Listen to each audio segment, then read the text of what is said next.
Hey, what's up, everyone? Sly, and I want to do a quick video right now. Talking about something interesting that I saw in the game yesterday, which I don't know, I didn't like it, and we're used to it as Niner fans. And that's when we saw D. Winters go down, and we're all bummed out when we saw. They were like, "Damn, dude, one guy after another." But what was so freaking it shouldn't be weird, surprising by now, but he comes out of the game. And then we saw Curtis Robinson in the game. And the only part that I was like, all right, some good news, I guess. We get to see Nick Martin. And it wasn't Nick Martin, man. It was freaking Curtis Robinson. And to me, I'm like, what? Like, what's this, man? Like, what is this? We saw Nick Martin in preseason get better and better and better, get better and better in camp. He kind of had like that Alfred Collins, where he started off really slow and then constantly got better. And you're thinking like Curtis Robinson at the cut deadline, he was cut. He was cut, and you brought him up from the practice squad. He was in the practice squad, and then you brought him up, and it's like, dude, like what? Like, to me, that didn't make sense. Like, you're bringing up a guy that got cut over a guy that you picked to be on the 53-man roster. And, he's a rookie, third-round pick, and he had a lot of nice flashes, and so to me, I was looking at it, and I'm just like, bro, come on, like, I don't get it, man. Like, to me, we know Curtis Robinson what he is, and to me, he performed. It wasn't that good. It wasn't that good. His performance, he kind of was stiff, and he's a really good guy. Why was he the Walter Payton Man of the Year for like our team, the Niners, a few times, But we've seen him already. We saw him at Stanford. He is, he's a special teams guy, and he's a try hard guy. And I like that about him, but he's not a starter, man. Like Nick Martin, he's a guy that has potential to be a starter. And we saw those flashes in preseason and in camp. So to me, I'm looking at it and I'm like, why in the world are we starting Curtis Martin? Like, it just, it bugged me the wrong way, man. It was like a little like, what are we doing, man? And again, we shouldn't be surprised as Niner fans. D. Winters last year, again, we were all saying he should be starting by week 1.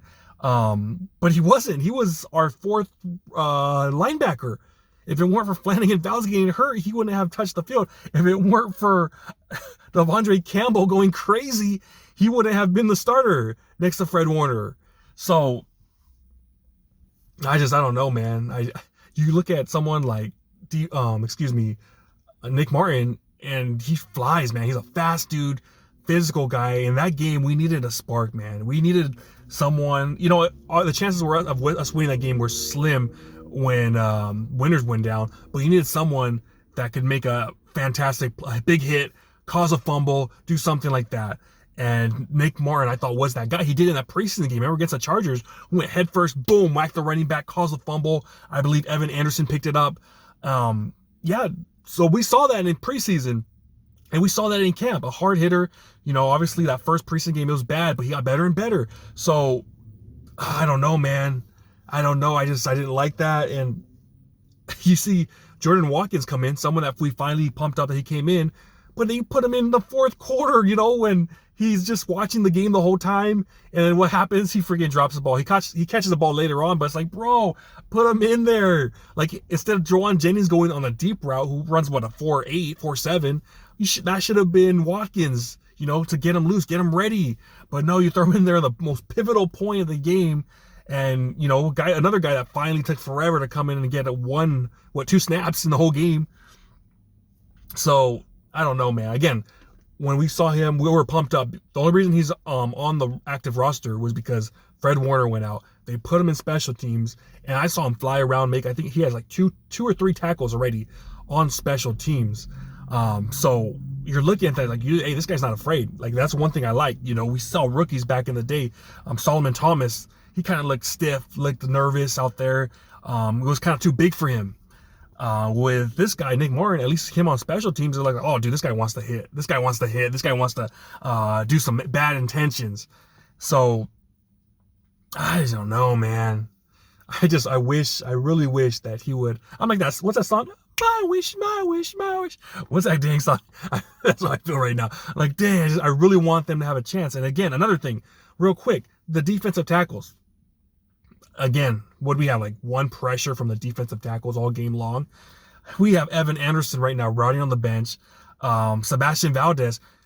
on the bench. And I'm gonna do a video tomorrow. What happened with Kevin Givens, man? That was bad. That was bad. I'm gonna do a whole video dedicated to him getting blown up by a fullback, and I'll show the video too, man. It's bad. I saw it live. I was like, oh my gosh, we have a freaking defensive tackle getting blown the F up by a fullback. I swear to you, Evan Anderson wouldn't have got blown up like that. Sebastian Valdez wouldn't have got blown up like that. And again, I was talking about that. Kevin Givens, he's going to hurt us in the run game. And what happened? They ran all over us. But that's for another day. But again, man, oh, man. He just, at this point, 5-3, we got to throw all chips on deck. We got to throw everybody out there. I mean, everybody. Throw every dude, last guy we have, and see what we have, because there's some guys, we're not going to win with them, man. You see, I kept talking about Jair Brown. I kept saying, guys, this is a horrible move. What is Jair Brown? He starts off hot. He makes a few tackles, but then even that first drive, that 3rd and 11, he whiffs. That would have had them punt the ball. They end up getting a field goal that drive. And then another huge 3rd down. What happened? He can't cover. I told you guys he can't cover. You guys, a lot of people want to bitch about Siegel. At least Siegel would have made that tackle. Freaking Jair Brown's 3 yards away, freaking gives up a 30-yard touchdown like nothing. It's like, he's done this all year. And, man, it's frustrating, it's really frustrating seeing that. So hopefully, I mean, I don't know. Never mind. He's not going to get his opportunity. Unless one of the linebackers gets hurt, then he'll have his opportunity, And then you have Guilford out there. And they're like, oh, well, he's a big linebacker. That's why he's playing on the outside. That's why Nick Martin, he's too small. It's like, dude, what's the NFL now? They're throwing so much. And if Guilford's not going to lock up against an offensive lineman, yeah, Nick Martin wouldn't either, but at least he would at least try to go around with his 4 speed that he has, 4.5. So to me, it's like, it doesn't make sense. Gifford, he's played every game. He has 5 tackles. 5 tackles.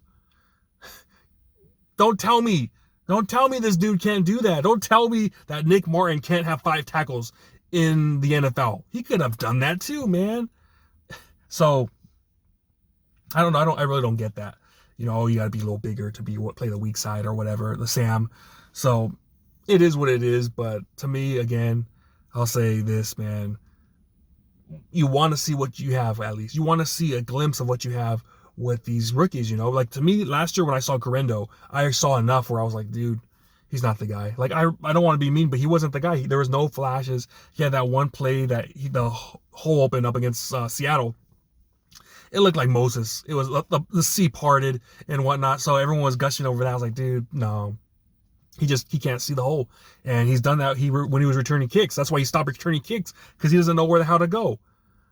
So I want to see what Nick Martin has, at least so we could know for next year. And yeah, man, that's just my opinion. I know some people get mad, but when I saw Curtis Robinson, excuse me, I was like, dude, this is dumb. It's dumb. It's absolutely dumb having him out there starting next to Bethune, man. It wasn't a good idea, man. It wasn't a good idea. And yeah, we didn't get no spark. But that's what I got, man. Let me know what you guys think about those situation. Should Curtis Robinson, if the winner's out again, should he be starting, or give the young guy a chance, man? Let me know down below. Talk to you next time.